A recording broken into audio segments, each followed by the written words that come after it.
Hi, this is Tom Rhodes. Please join me as I scour the four corners of the earth to bring you interesting and intelligent, funny people who will enrich your life with wisdom and laughter. I'll take you to Europe, Australia, all over America. I might take you to the peaks of Machu Picchu, the canals of Amsterdam, the Great Wall of China, or the swamps of Florida, and certainly the many, many comedy clubs and comedy theaters all over the world.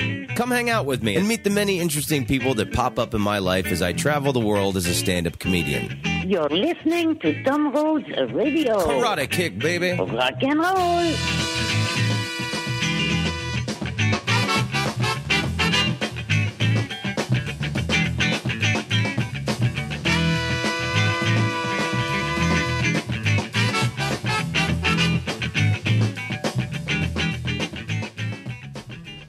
Welcome to Tom Rhodes Radio.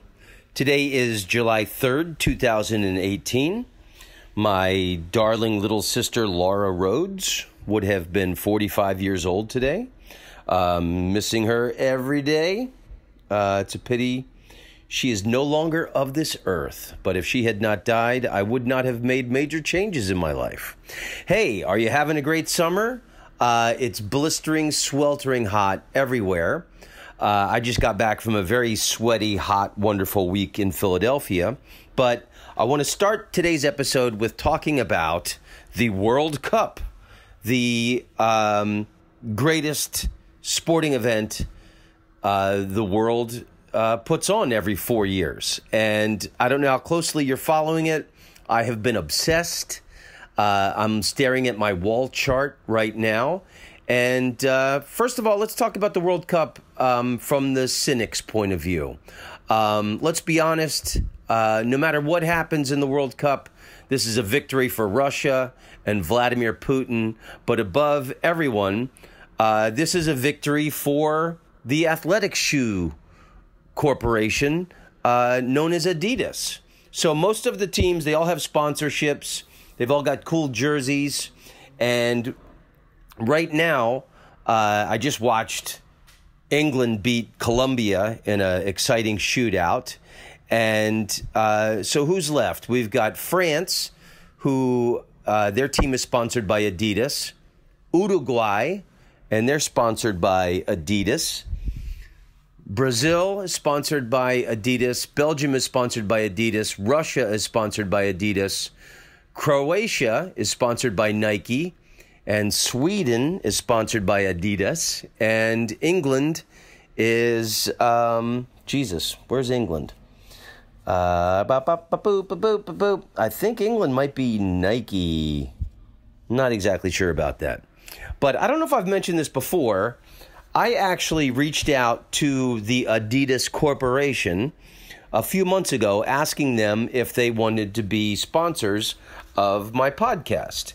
And I don't know if I've talked about this before on the podcast, but the history of Adidas is pretty remarkable.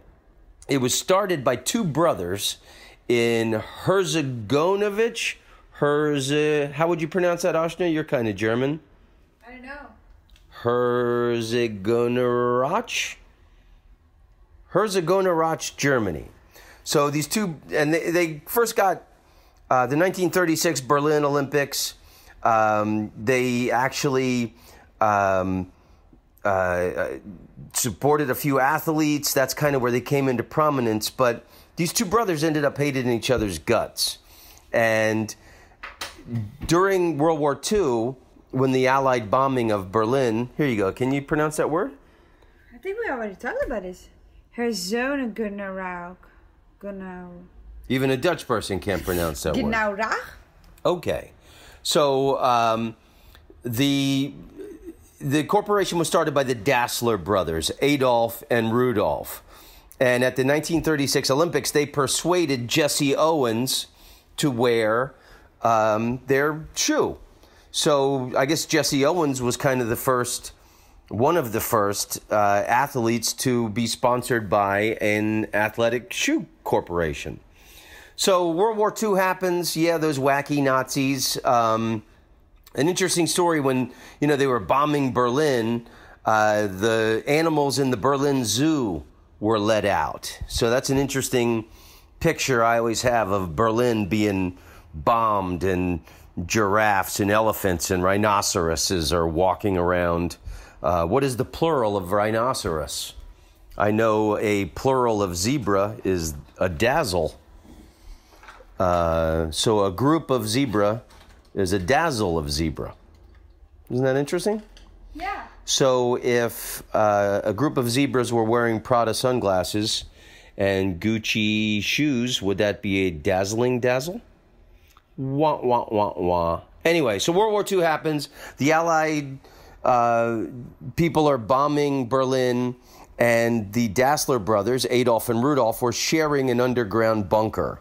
And apparently, Rudolf and his family had gotten there first. And when Adolf comes in with his family, Rudolf said, "Oh, the dirty bastards are back again." Let me double check this. Was it Rudolf that said that? Yeah. He said, "The dirty bastards are back again."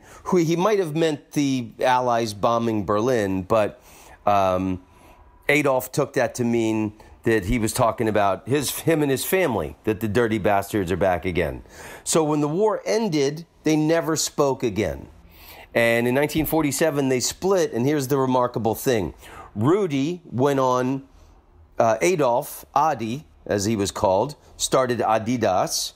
And Rudy, you think it would have been Rudidas, but no, Rudolf formed Puma. So Puma and Adidas were started by brothers who absolutely hated each other's guts and were rivals. And in the town of Herzogenaurach, Germany, the factories are on either side of the river. And through the years, it's become kind of a thing, whether or not people work for Adidas or Puma, and it works socially. Like people, you wouldn't date someone from a Puma family if you were from an Adidas family. And I did a knowledge nugget about this once when I was making knowledge nuggets. And Herzogenaurach is known as the city of bent necks because people in Herzogenaurach will turn their head and look down to see what kind of athletic shoe you're wearing to decide whether or not they want to socialize with you or mate with you. So, hands down, the World Cup is Adidas's greatest moment. And in the best teams of the tournament, Adidas is certainly smoking the pants off of Puma. So no Puma team is left in the tournament because Switzerland just got beaten by Sweden, and that's it. And I never even got a return email from the Adidas Corporation, the person that I wrote, who is he makes deals with influencers, is what I was told. There's the story when I was in Hong Kong. There was these 6 German people sitting in the front row from the Adidas group, and I got the email of this guy who decides, who they're going to endorse. So wrote the guy a big, nice, long, heartfelt email. I did not mention to him that I hate my brother, but I did mention that I like wearing the black Gazelle Adidas. Those are they're my shoe now, and I'm mobile on stage. It's wonderful. Let's talk about the heartwarming stories of the World Cup. I think one of the greatest stories was at the beginning of the World Cup. Mexico beats Germany 1-0, and seismologists detected a 2.5 earthquake in Mexico City because so many people who live in Mexico City were jumping up and down with joy at the same time that it actually shook the earth and registered as a small earthquake. Uruguay has got a star player, the guy who just kicked 2 goals to move them, the guy who beat Portugal, basically. Portugal is it's kind of an atheist country. I know that they, legalized drugs. They've had gay marriage for years. And apparently this guy, should have looked it up. He's a huge Christian, and he dedicates his goals to Jesus. And the guy's like unbelievably built.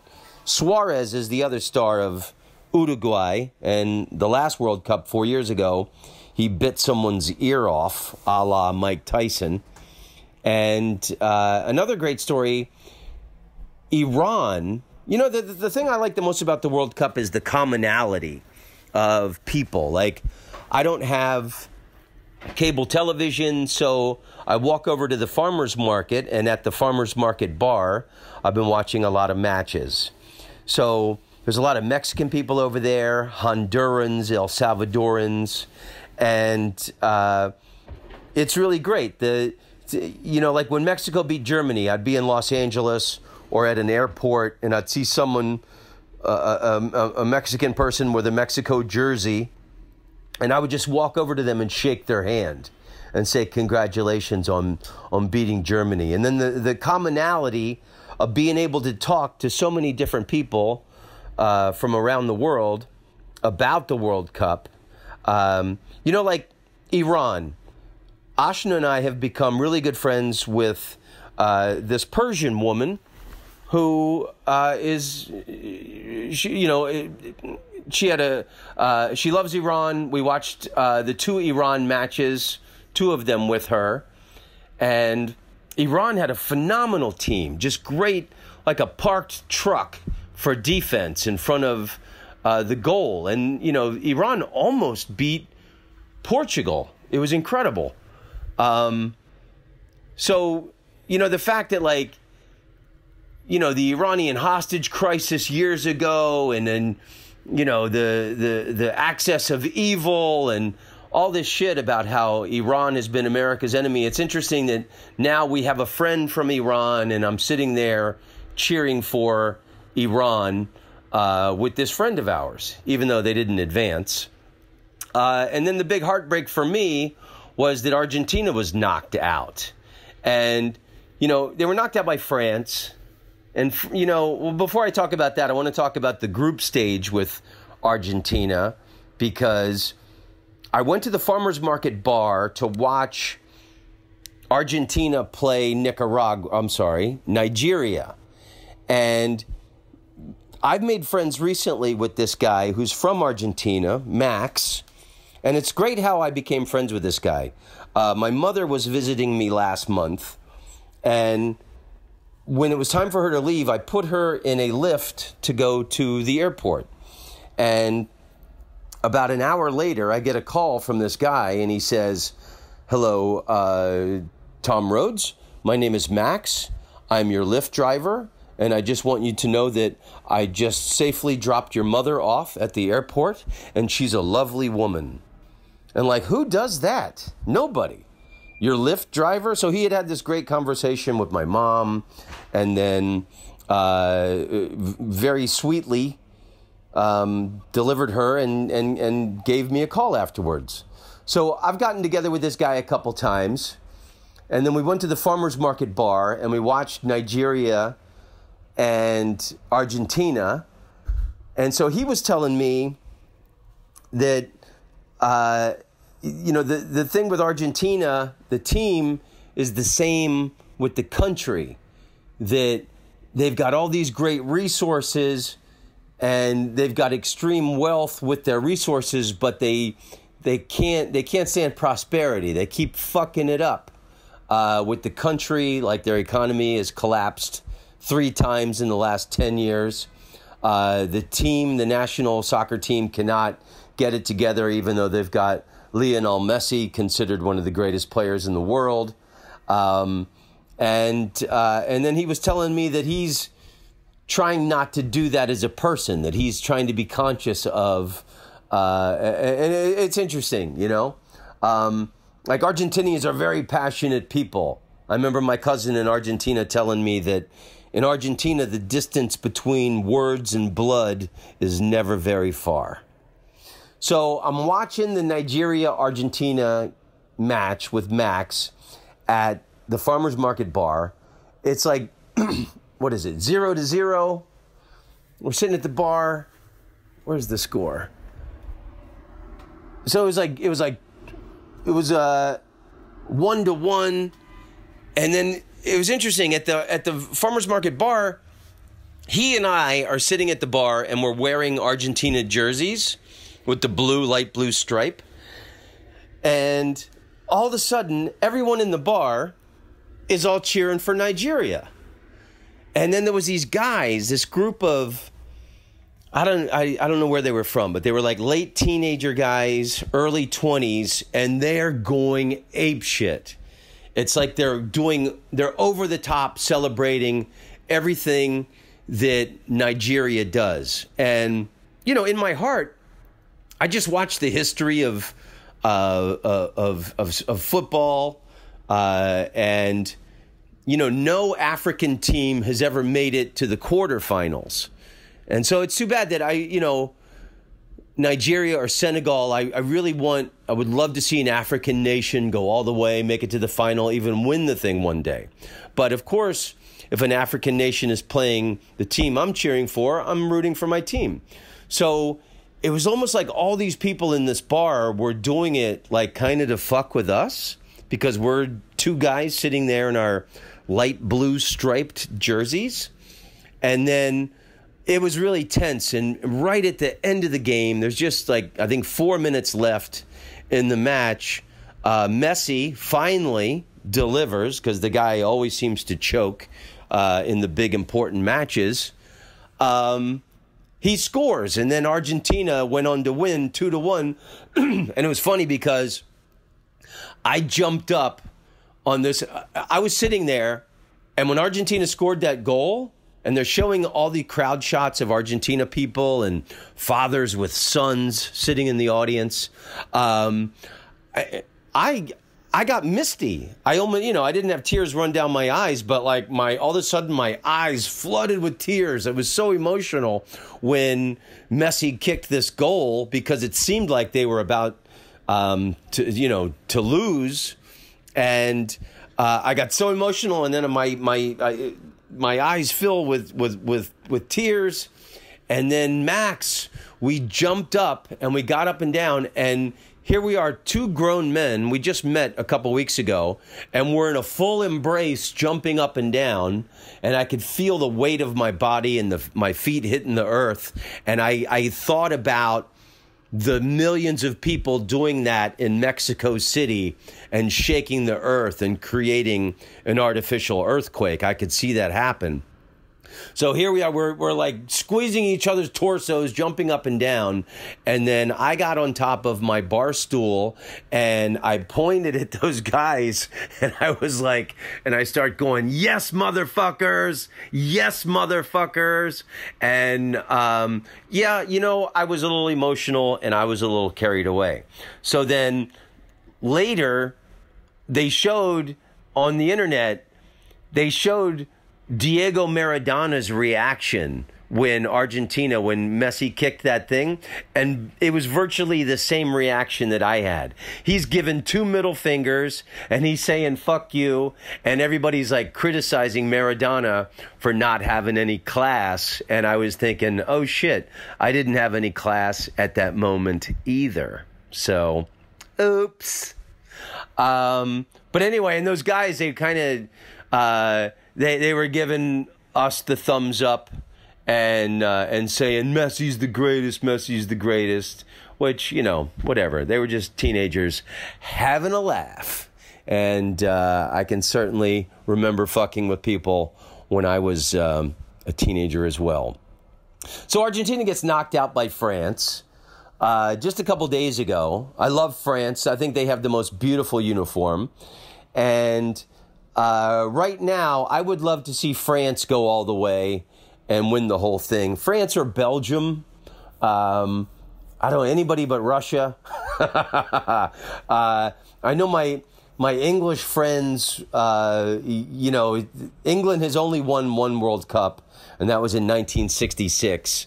Here's an interesting detail about the World Cup. If you look at the jerseys, they've got you've got your patch, the logo of your country's national team, and above the patch is gold stars for how many times your country has won the World Cup.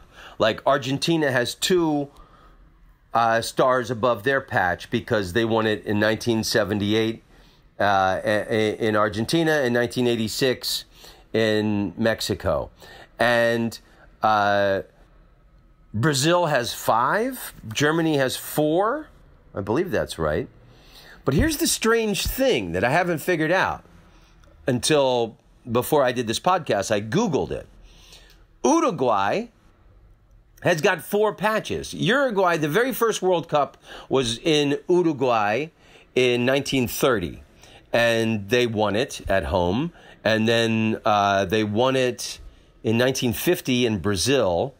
So Uruguay has won 2 World Cups, but they have 4 stars above their national patch on the jersey. So I don't know why they have 4 when they've only won 2. So I Googled it, and apparently they've won a couple of other cups, like the Copa America, which is the cup for South America. But that shouldn't be right. They shouldn't be able to have championship stars for any other tournament. This should only be for World Cup championships, the number of stars that you have above your national team's jersey. You know what I'm saying? So, speaking of which, Brazil, in the history of football, this wonderful, 6 DVD set that I bought in Malaysia years ago. And then in the history of football episode that I did, I watched it and was making notes so I could do that episode and enlighten you. In 1938, the World Cup was in Paris. And Brazil's best player, they didn't play him for the final. And then when France won the World Cup in Paris in 1998, it was a final against Brazil, and their best player, the world's greatest player at that time, was a guy named Ronaldinho. I can't pronounce it. Really funny looking teeth, that kid. The day before that match, the final, they didn't play him. And all the French players on the day of the match, they thought it was a joke when they said that this guy wasn't going to play. So imagine Brazil has won 5 World Cups, when in reality they probably should have won 7, because in 1938 and 1998 they decided not to play their best player. Really interesting facts. So Belgium is killing it. I love Belgium.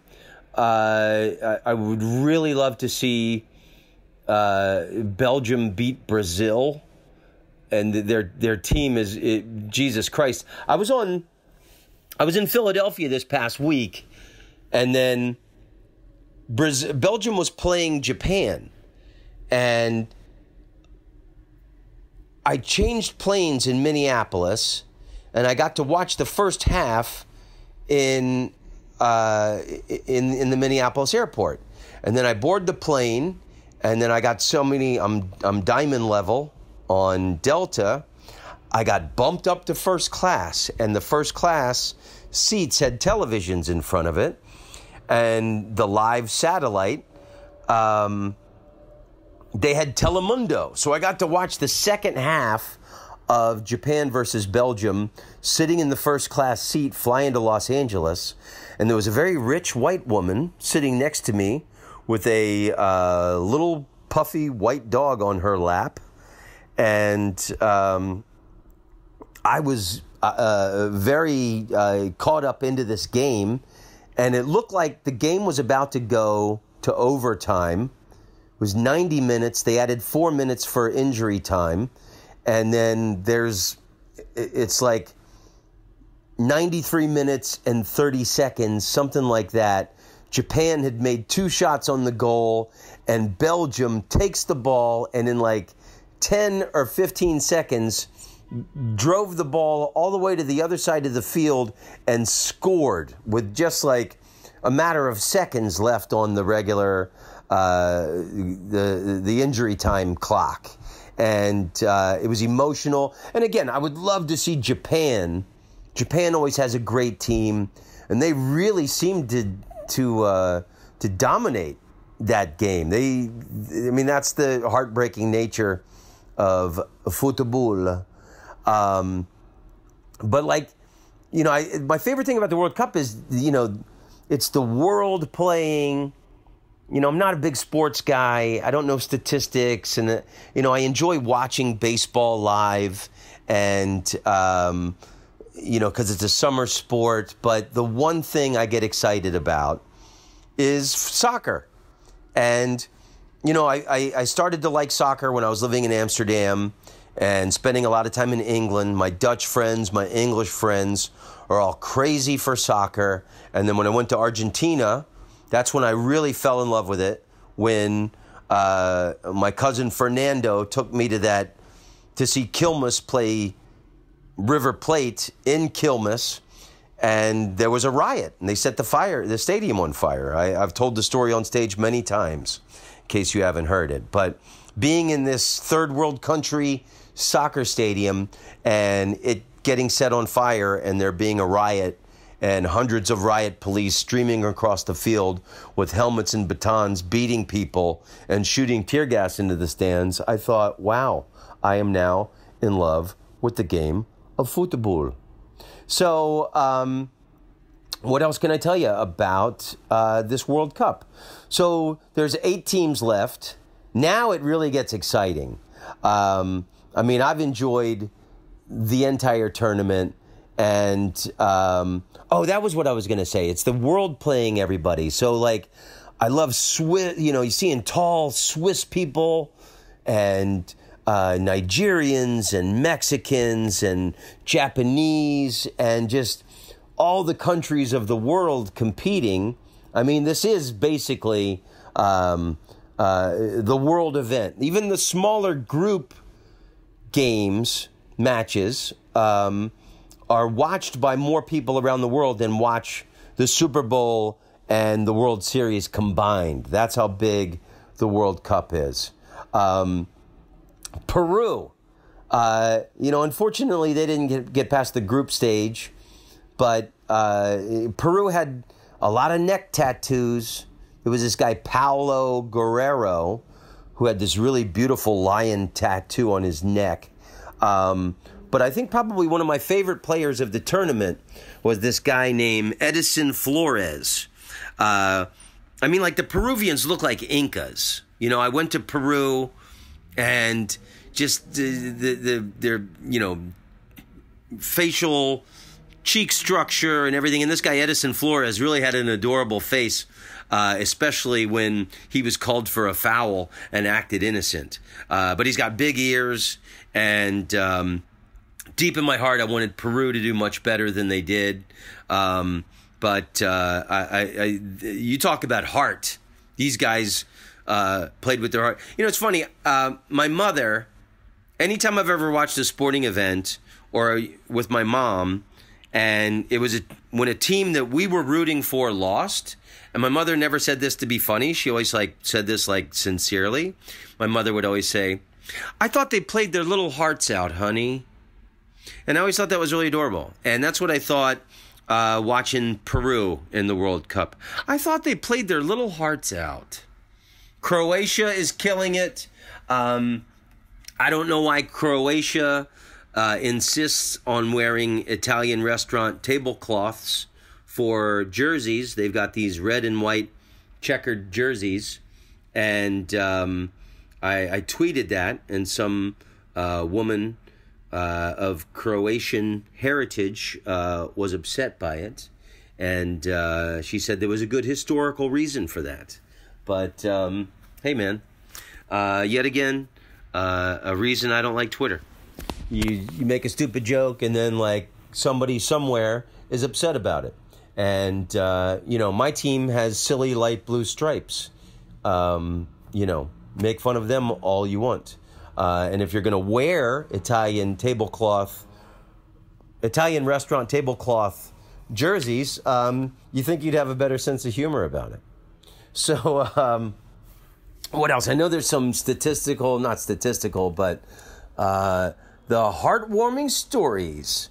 I am still waiting on word from Netflix on whether or not they're going to greenlight my special in Paris. I'm really excited. This week I'm going to be in San Antonio at LOL. I've got West Nyack, New York coming up. When is that? San Antonio. I'm at San Francisco and the Throckmorton at the end of July. August, I'm doing the Comedy Store in La Jolla. And then I'm going to do Shanghai. I'm going back to Mongolia. August 22nd, I'll be in Mongolia in Ulaanbaatar at UB City Comedy Club.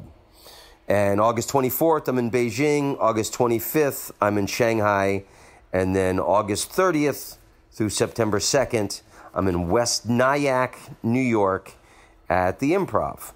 And then Chicago, I'm in September 4th through the 16th, I'm in Chicago doing Zany's downtown and Zany's in Rosemont. And then I'm at the Atlanta Punchline September 27th through the 30th. And then going to Europe for October. I'm doing a comedy festival in Porto, Portugal, October 4th. Lisbon, October 6th. And then I go to Paris the 8th to the 15th. And hopefully I will be doing my hour special the 14th or 15th of October. I'm still waiting for the green light. It's a nail biter. And if you're looking for a reason to come to Paris, I would love for you to be sitting in the audience for this historic event.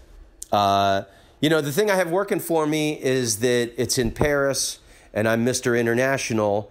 And then the thing I have working against me is that I'm an older white guy because everybody in show business keeps saying they're looking for diversity now, which it's interesting that people are being clumped together based on their ethnicity. So, but I guess that's what the World Cup is all about. So, anywho, I'm not a white guy. I'm Tom Rhodes. And let's talk about Philadelphia. I'm sure there's a World Cup. Oh, that was it. Argentina played France, and France beat them 4-3. And this is supposed to be Lionel Messi's. This is his last chance to win a World Cup. He's 31 years old, and that's the interesting thing about the World Cup is, the human stories of drama and heartbreak and heroes falling and new heroes rising. And that basically, Cristiano Ronaldo pooped out with Portugal on the same day that Argentina did. And, they're neck and neck, always competing for the Ballon d'Or, which is the greatest. It's the award they give to the best soccer player every year. So, the World Cup, Lionel Messi just can't, they were in the final against Germany, the last World Cup. And then, I've read something where he has anxiety in big matches. And then a few big final matches, he's actually had to go on the sideline and vomit. And then they made it to the final of the Copa America. That's the championship of South America against Chile 2 years ago. And they lost that. And he was in tears afterwards. I remember watching that match at the farmer's market. I became friends with this guy, Alejandro, who's half Mexican, half Argentinian. And he had an Argentina flag wrapped around his neck like a cape. And I just met that guy. I've been friends with him I make a lot of friends at the farmers market bar. So if you're in LA and there's a sporting event you think I might be interested in, you should come there and hang out. And actually next week, if you're in town in Los Angeles, what are the matches? I get back from San Antonio like that. Okay, so July 10th, July 11th, and the final is July 15th. Oh, and the July 14th. I'll probably be sitting there at the Farmers Market Bar in Los Angeles if you want to come enjoy the World Cup with me. So Lionel Messi basically proved to the world that he's not the greatest player. And in Argentina, they've been very critical of him through the years because Lionel Messi left Argentina when he was 17 years old to play for Barcelona. And, you know, he had like some disease when he was going to be really short. And the Barcelona football team paid for him to have like hormone injections and like all these different treatments on his legs, and which allowed him to grow taller than he would have been. And he's basically spent his whole life in Spain, in Barcelona. And the people in Argentina are very critical because they consider Diego Maradona the greatest soccer player because he won them 2 World Cups. And Lionel Messi has won them 0 World Cups and 0 Copa Americas. So in Argentina, they say he doesn't feel the stripes. And he wears that Argentina jersey like a hair shirt. It just feels like a burden for the guy. So he did not deliver, and France ended up winning 4-3, and that score is kind of lopsided because France was beating the shit out of them, and it wasn't as close as it sounded. And then France had this young player, 19-year-old kid, Mbappe. How do you spell that? I can't find the kids. I got my Panini cards. I'm looking for the kid's face. Anyway, Mbappe, Mbappe, really handsome-looking guy. He reminds me of Willie Hunter. Good-looking guy. So he was the hero of that match. He scored 2 incredible goals, and he's only 19 years old, and that is the first time a teenager has scored 2 goals in the World Cup since Pele. So Messi proved, basically, you know, the mighty Casey struck out. There's that famous, my dad loved reading that poem to me and my brothers as a kid about this great home run hitter. There's no joy in Mudville because mighty Casey struck out. And that's what basically happened. I mean, Argentina was terrible. They had no organization. They got great resources. They couldn't pull it together.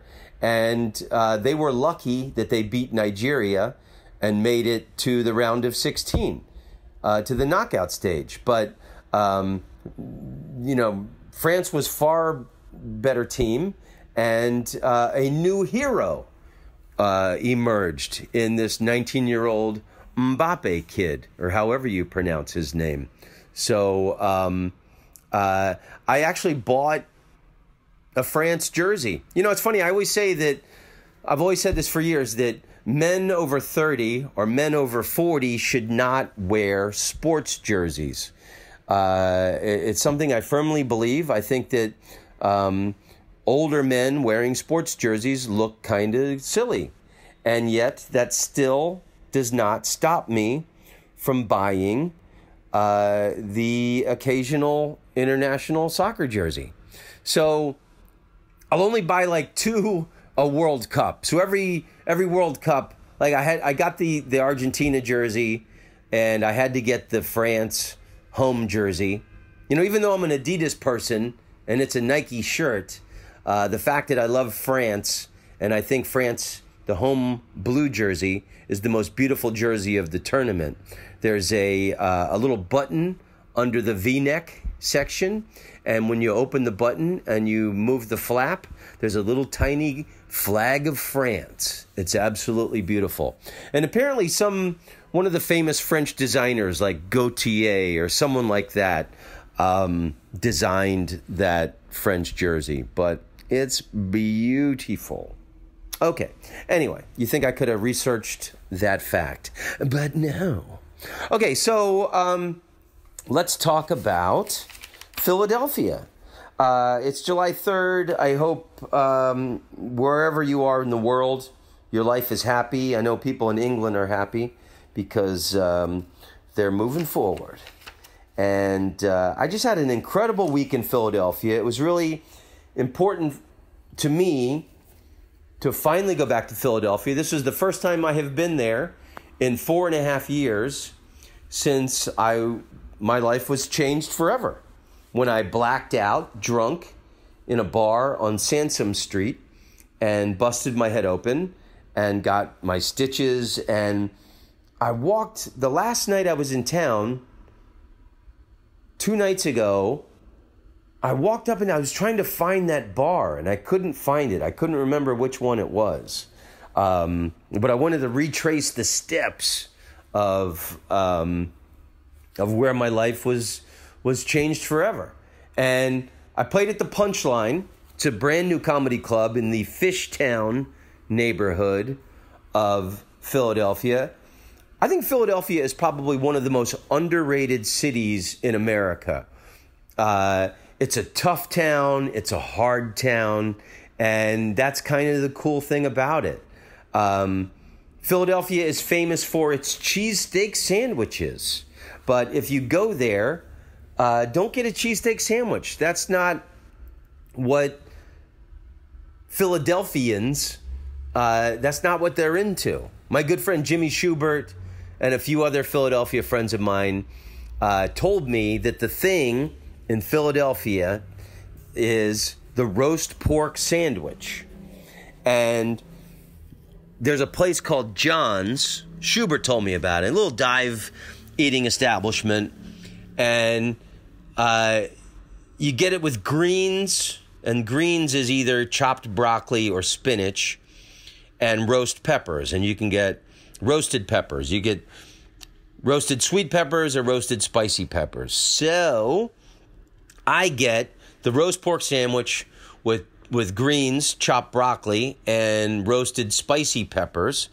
And that and Jimmy Schubert told me, Rhodes, get one and then get another one to take it back to your room, and you'll thank me later. And he was so right. I brought a sandwich back to my room and ate it after the show and texted him my gratitude when I was back. It was like I told Bill Burr about that.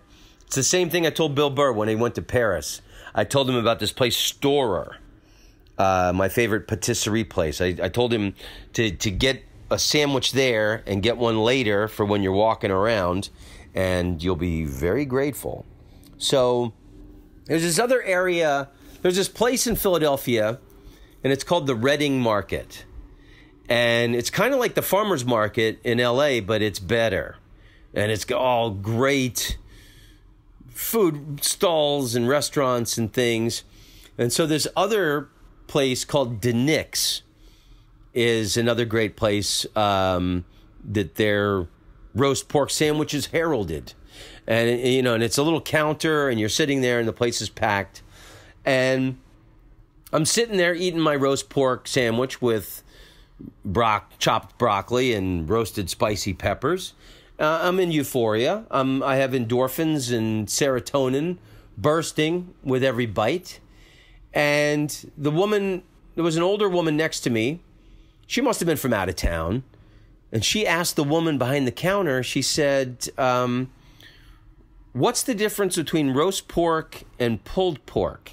And the woman behind the counter rolled her eyes like it was the most stupid question anyone in the world could ever ask. And at that moment, it dawned on me. Philadelphia is the Paris of the United States. The hard attitude that Philadelphia people have of Everyone else in the world is a moron but me. I know everything, and everyone else in the world is a complete idiot. And every question is a painful botherance to me. It dawned on me that there is something very Paris about Philadelphia. And my last night on stage, I was telling people that, and that Philadelphia people would love Paris because you could go there and be treated like a jackass and feel right at home. Excuse me, are crepes like pancakes but only thinner? Oh my God, she rolled her eyes and treated me like I was a moron. It was just like Philadelphia. So, and also in that Reading Market is a famous ice cream place in Philadelphia called Bassett's. So that's a good 1-2 punch. The roast pork sandwich is way better at John's, but that's a good thing in Reading Market to get the roast pork sandwich at DeNick's and then go to Bassett's. And it's funny, they put this big glob of ice cream on top of your cone, and you have to eat it very kind of homoerotically to keep it from melting and running all over your knuckles and your wrist. And it's funny that Philadelphia is such a tough town that people have to eat their ice cream in a very erotic manner, shall we say, by licking the drips off of their wrists. Philadelphia changed the world, and I heralded them for this, because of the racist Starbucks manager in Philadelphia. This was just earlier this year. A racist Philadelphia Starbucks manager called the cops on 2 black men that were just hanging out. They weren't just hanging out. They were actually there for a business meeting. And the third person, the person they were waiting for, had not arrived yet. And the guy thought they were loitering. That old Paul Mooney bit that driving while black. They were just... they were incriminated for just being black and sitting there. And the cops came, and then, as you probably heard or read about, in May, I think it was May 14th or something, the entire Starbucks chain all over the United States closed down for a day for racial sensitivity training. And we could all use a little racial sensitivity training, don't you think? And it was decided, and it is now, Starbucks corporate policy that none of us have to buy anything when we go to a Starbucks. Any of us can go to Starbucks anywhere in the world, anywhere in the United States, and linger, loiter, hang out all afternoon, and we don't have to buy shit. And that is because a racist Philadelphia Starbucks manager called the cops on these guys who were in there waiting to have a business meeting. I'm sorry that these 2 gentlemen were disrespected, but I'm thankful that something good came out of Philadelphia racism, that now any of us can hang out there and we don't have to buy shit. And you don't want to see what will happen if you don't give me that bathroom key. So, and it's interesting because Philadelphia is a hard-ass town, and they don't have normal Starbucks anyway. Like any Starbucks in the United States, you go there, and when you order your coffee, the person behind the counter says, "Would you like a pumpkin muffin with that?" And, for years going to Philadelphia, I noticed they never say that in Philadelphia, because obviously when Starbucks first opened and people first started saying that, everyone in Philadelphia went, if I wanted a pumpkin muffin, I'd have asked for a fucking pumpkin muffin. And the pumpkin muffin campaign ended in Philadelphia. I had an incident on my show Friday at the Punchline. There was a woman sitting in the front row, white woman, drunk, about 40, and I did my joke about the weird Arizona laws, and this woman goes, "What reservation do you live on?" Like really kind of like mean tone. And it was like, and I paused. Everyone in the place is like, oh, here's that awkward silence before something really fucked up is about to happen. And then I paused, I looked at her, and I said, "Do you think I'm Native American? Do you think I live on a reservation?" And then her boyfriend or her husband, whoever he was, he put his hand over her mouth. And you know, you don't put your hand over your partner's mouth the first time they do something fucked up. There obviously had been many fucked up public incidences that this woman had said some really ignorant shit because, the bow was pulled back and ready to be released when I said, "Do you think I'm Native American? Do you think I live on a reservation?" And the dude covered her mouth and kept her from saying something. So, and I said, that's how racist Philadelphia is. Even white people get racially harassed. And again, that's another parallel that Paris has with Philadelphia. And it's actually kind of one of the things that I love about Paris is that, Parisians hate everyone. So everyone's equal. If, you hate everyone and everyone is, anyway, there's some kind of equality.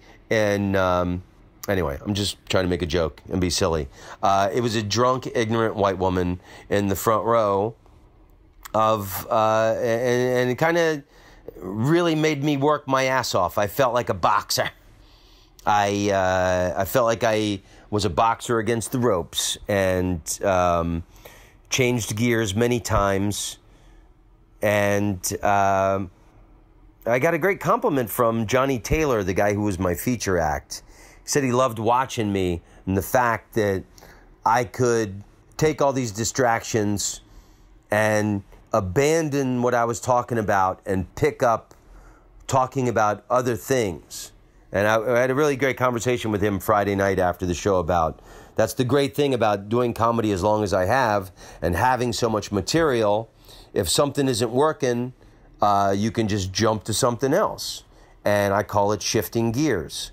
And that Friday night show, I was shifting gears all over the place. So speaking of boxing, Rocky, I went to the Philadelphia Museum of Art.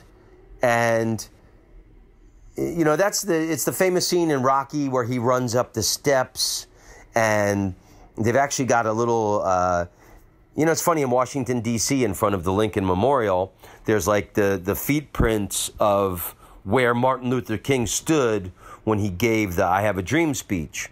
So in Philadelphia, they got little feet prints marking where Rocky made it to the top of the steps and danced around. So I watched Rocky like a month ago for the first time because Ashton and I are really studying story structure, and we've been reading books about story structure, and for my book and for my hour special, and just it's a big topic of conversation in the Rhodes household now. And I hadn't watched Rocky in a long time.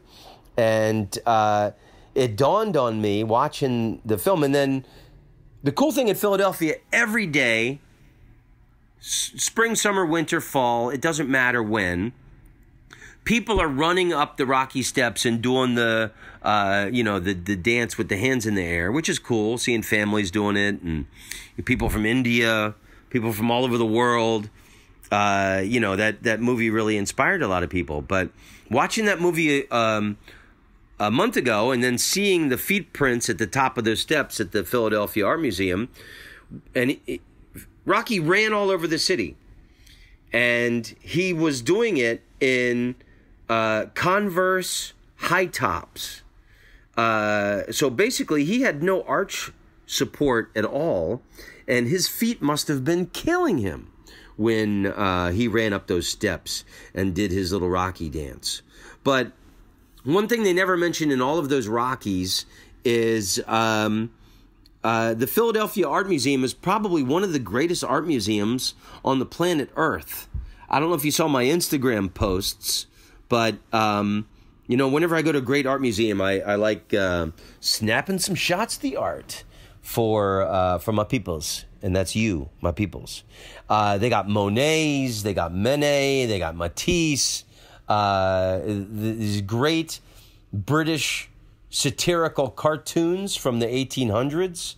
It's really a phenomenal museum that you should go to whenever you're in Philadelphia. So, and then you got to run up the steps like Rocky and do the dance. Everybody's going to love you for it. Okay, so what else do I need to tell you here? Ashin and I are about to do... Oh, yeah, so Philadelphia had a great time. If you recall, a few months back when I was in Singapore, this guy, Rob, who's from Philly, who, big fan of the podcast, big fan, he listens to the podcast. He came to my show in Singapore, and then we hung out afterwards, and he and I went and had black pepper crab. So Rob came to my show Thursday, brought some people. Thank you, Rob. It's amazing that some of these clubs are sweating my ass over low ticket sales before I get there. And then, anyway, I don't want to burden you with it. But, it's very meaningful to me, and I really appreciate the people who support my podcast financially, people who give money, and then also the fans of mine who come out and see me when I'm in your town. And I had a lot of great fans come out. It was so cool in Philadelphia, talking to people afterwards and taking photos of people, like... the power of podcasts, man. Like, a few guys came up to me and said, I'm here because of Joe Rogan. I heard you on Joe Rogan. I love Joe Rogan. And then other guys were like, oh, my God, every time you're on Joey Diaz, the church, I love it. Oh, my God, I'm here for Joey Diaz. And then other people had heard me on Your Mom's House, the Bert Kreischer podcast. It's just amazing the power of podcasts. And... like I did morning radio in Philadelphia, but and a lot of people came out from that. But it seems like the power of podcasts is what really touches people and brings them out, And I think people love stories. That's what touches people more than anything else. So all these different podcasts where people are talking about their lives and their greatest stories seems to have a bigger effect. Like in the old days, it was like you had to do Letterman or Carson. And today it's, being on popular podcasts. Hey, one thing I want to say about the Preston and Steve show, that's like the number one morning radio show in Philadelphia. The last time I did it, and it was great to talk with these guys about it, I had gone straight from the hospital where I busted my head open, straight to the Preston and Steve show and did their radio show. And I felt like a complete loser. I had just, busted my head open. I had stitches and a black eye. And it was really cool to talk with those guys and tell them, how important and significant they are to me in this moment that changed my life forever, because I basically went straight from the hospital to their radio show. And now it's 4.5 years later, and, I've got no desire to drink. It was that same feeling when I woke up, or I didn't wake up. I didn't sleep until after that radio show. But I remember feeling like such a loser. And, I've said it many times before. I'll repeat it, After my sister died, I stopped drinking for pleasure. And I was just numbing the pain. I looked like shit. And, you know, vanity was a huge reason why I stopped drinking. But, you know, I saw so much ugliness in the mirror that right after I busted my head open that I made that decision that I'm done drinking and I want to see what life is like not being drunk every single night of my life. So 4.5 years later, I know that that was a great decision. And if you're drinking, enjoy it. I don't give a fuck. We're each on our own journeys. And I wanted to say, also, Rob, the dude I hung out with in Singapore, so he brought a group of friends out to see me on Thursday, which was great. And then I stayed an extra day in Philadelphia because I hadn't been there in a while. And then usually when I went to Philadelphia, it was always in winter. And so I wanted to enjoy the summer. And the Philadelphia Phillies were playing on Sunday. And my friend Rob, my black pepper crab friend from Singapore, he scored us tickets. And thank God he's from Philadelphia. He knows the stadium. He got us in the upper deck in the shade. Upper deck above home plate in the shade. And it was so hot. I mean, I learned so many funny expressions in Philadelphia. Down the shore. People go down the shore, which means they go to the beach. Wooder. People say wooder instead of water. And Rob, basically the stadium was empty. It probably holds 80,000 people. There was only 20,000 people there. And most of them were sitting in the scorching sunlight. And there probably was a lot of families that never spoke to each other ever again after that. But it was a great game. It was an extra innings, 13 innings, and we're sitting in the shade. It was fantastic. So in the midst of my World Cup mania, it was really great to stay in Philadelphia for an extra day and watch the Phillies with my buddy Rob and sit in the shade and eat Wooder ice. That's a big Philly thing, which is like flavored shaved ice, but delicious. So let's see. We're about to wrap this up here. One thing I told people in Philadelphia do not like 20, 30 years ago, the Eagles, the football team, played on Christmas. And on live television, people in Philadelphia threw snowballs at Santa Claus.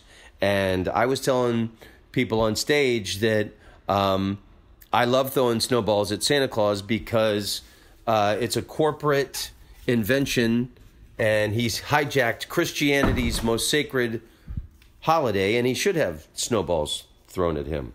So after the baseball game with Rob, I went up and met up with my friend Chip Chantry. And Chip is a local Philadelphia comedian, great guy, and he lives in this Italian neighborhood. And in the neighborhood where Rocky's running,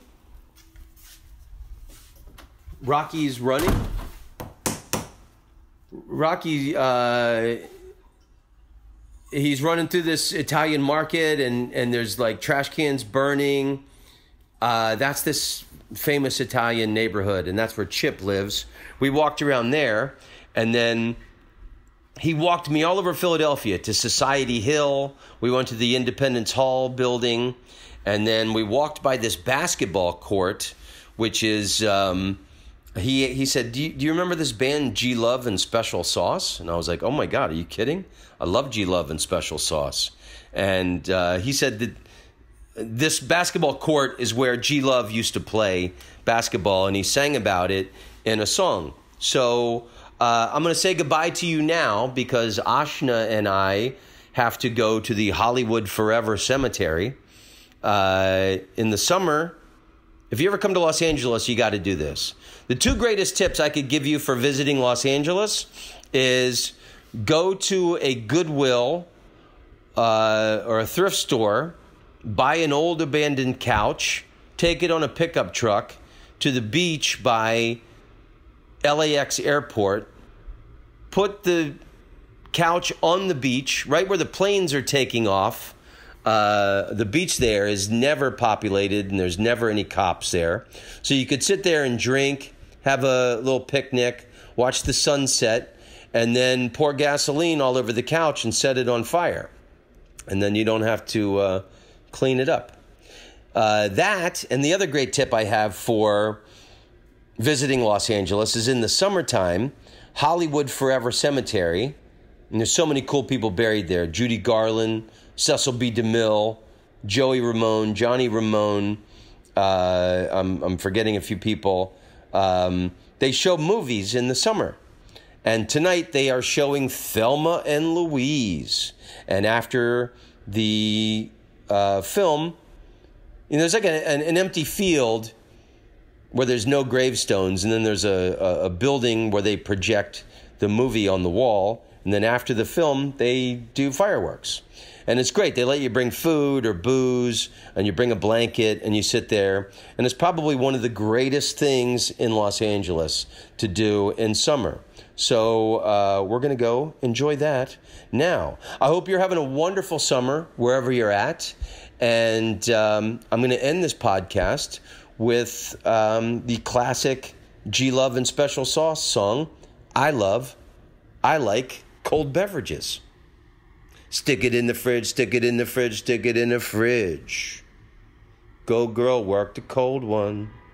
Shalom amigos y amigas, and enjoy the rest of the World Cup.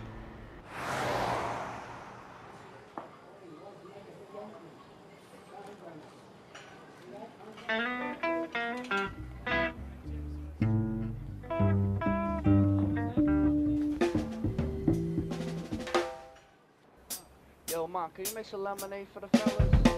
Yo, cool, I get a cold beverage. I need some leverage. And sweaty outside, so lemonade will be like a swipe on the drop through a big check. Yo, I buy a girl a drink, but that girl's got the bay on the phone for a seat. I got some ice stick. If you like a taste of tea, then come along with me. Summertime is still bubble, give me no bubbles. Glass some ice, and a dash of bubble and small teeny side. Yeah, feel the gold and bring your own beverage. Just make so it's cold. I like cold beverage, yeah. I like cold beverage, yeah. I like cold beverage, yeah.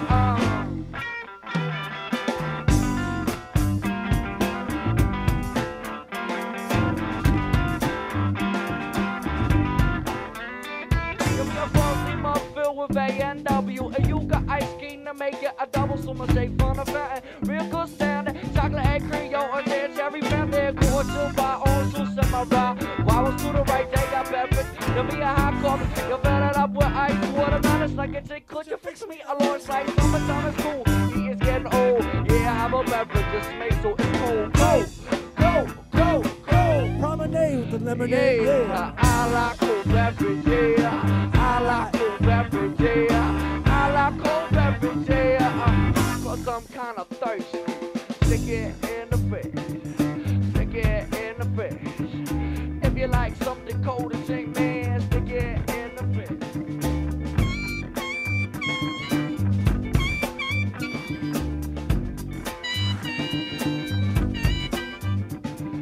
Go girl, work the cold one. Go girl, work the cold one. Hey. Hey yo, where I'm there, let's keep one thing clear. The bait's over there, but the brew is over here. 2 6-packs in a big bag of ice. Didn't even catch a bite, but the brew tastes like a bowl. So every decoration a colada. Need a whole lot of them fruit drinks to catch me. I must tell you, I'm a Kool-Aid kid, but when you serve my drink, could you stick it in the fridge? Cause I like cold beverage, yeah. I like cold beverage, yeah. I like cold beverage, yeah.